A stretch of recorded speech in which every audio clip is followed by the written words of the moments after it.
I was born and bred here in Manutuke, and everybody knew all the children here.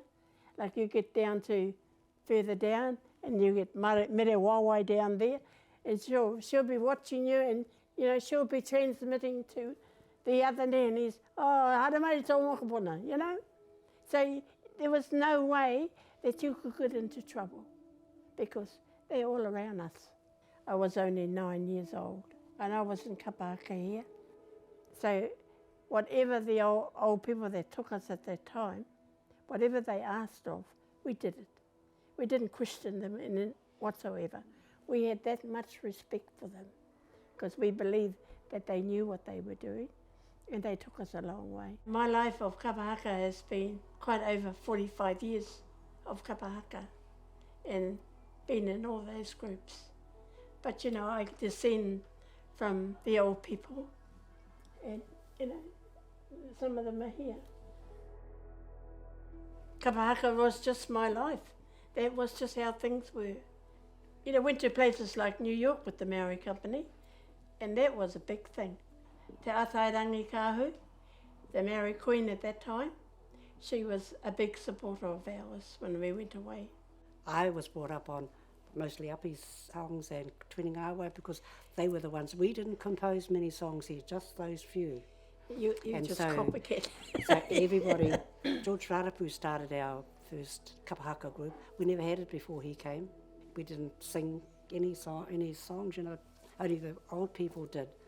And he took us, and I was only going to primary school then, and we had Kapa Haka every Wednesday, and kids couldn't wait to go along to Kapa Haka.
As at night, you know, our father would say, oh, the evening star's up, or in the morning, oh, the morning star. That's all I ever heard him when growing up was the morning star and the evening star.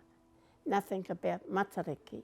And it's been brought more to the fore because people are studying the stars now. My father was used to talk about, different stars, and I remember him talking about those, but it never registered as being anything wonderful. He explained what they were, but he didn't explain what they meant, I think it's important to acknowledge that Rongowhakaata plays a huge part in the colonisation of Te iwi Māori, being the first to have impact with the likes of Cook and all that he brought with him. So it's really important that I think first and foremost we acknowledge that. And it's probably up to my generation and my cousins and my parents' generation to help support us in the revitalisation of that knowledge that was essentially taken away from us. Last week we only just received our tonga back, and it's about how we, like Nani Edina said, keep on going to reclaim everything else that was lost as well from us and from our people, and how we rediscover who we are as Rongowhakaata in that space and time of Matariki. The kumara is important to us as Rongowhakaata, as our tipuna Hine Hakirirangi was the one who brought it here for us. And if you get time to, when you come to Manutuke Manawaru, our maunga is where she planted the kumara, and that's really important in our history. And I think in terms of paving our future and the way forward around Matariki, it's reclaiming all that knowledge that was lost. Taranga tiara, tarono ke waho. Taranga tiara, taranga tiara, ohiri tiara, naiwi o te motu, nano tini, haere mai, te hui aroha, o koutou e naiwi, auna.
I'm here today because back in 2019 we performed at Te Papa. You know, I thought, wow, you know, even though I've had a stroke, I've still got a bit of that kahaness of doing kapa haka. I really love it because when we were together, all of us, well, you know, a lot of the people in the other clubs I knew because of our different relationships at different times. We don't meet all the time. We only meet when it was for Taikura. But I've said to them now, you know, if we want to continue properly, we've got to practice all the time, you know, because practice makes perfect. Paikea came from here because it was Te Ao Rātapu. His brother George Rātapu composed that song. Paikea. Really, you know, if we go back to the 50s, 60s, everybody in Tairāwhiti, we all did the same songs, you know, like Pa mai tore waroa. We all did it, you know. So, you know, it didn't matter who owned that song, we all did it. Yeah, we shared a lot, really.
Growing up here at Manutuke, I was called the lost children. I thought us the lost children because we were never taught Māori, reo. My father, who was that was his first language, and my mother. I didn't know my mother could speak Māori. They had to leave their Māoriness at the gate. And they walk into the school, all English. No Māori, otherwise you could strap. But that's how life was for them, you know. But, you know, come out of school, out the gate, away you go, and all your reo and everything. That's how it was for my mother and her brothers and sisters. I celebrated these ones, you know. They're born into the time where the reo was brought back. E Rongowhakaata ana te wairua a mamai, te wairua a pauri, I tā rātou a kore whai whiako atu ki tō rātou reo, ki tō rātou ao. Nā runga anō i ngā aupehitanga te Pākehā o Tauiwi. Hewe anō, he mihi nui, he mihi maioha anō ku kia rātou. Mō kuake i te puake ki te reo, i kuraina ki te kura kaupapa Māori, i kuraina ki te kohanga reo, engari koenei te kohanga reo, koenei te kura kaupapa Māori. Nō reira me mihi a rātou ka tika. Me taku wai marie i tipu pērā ake, ko te kapa haka, he wai marie au me ki i taku whakapapa. I kaha kōrero tia rā ko te waiherere, tērā kapa haka tērā, i kaha manaaki i tō tātou iwi, e hara ko tōku whānau anake, engari ko tā mātou iwi whānui, ki reira rātou ako ai ki raro i ngā rekereke korobabwehi, nenwehi, nō reira me mihi a rātou ka tika. I waimarie au i tōku whānau, i aku whānui i te mea, katoa ērā akoranga, i ākona ki te waihirere, i herea mai ki konei, ki Manutuke, ki Rongowhakaata, whakaako ai ki a mātou, nō reira. Koenei au i konei, he whakautu i te karanga o oku kaumātua. Ko taku whakaute, he rite ki te whakaute ona, mo ona kaumātua i ngā rā o mua. Kaore he a wanga, kaore he pātai, he whai noa i ngā tohu. Ai, nō reira, koenei au e noho wai marie ana i tēnei rā. Ko te ara i te awa, Rongowhakaata Taikura, he hiri ngā mahara,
I know COVID has been in our road a lot.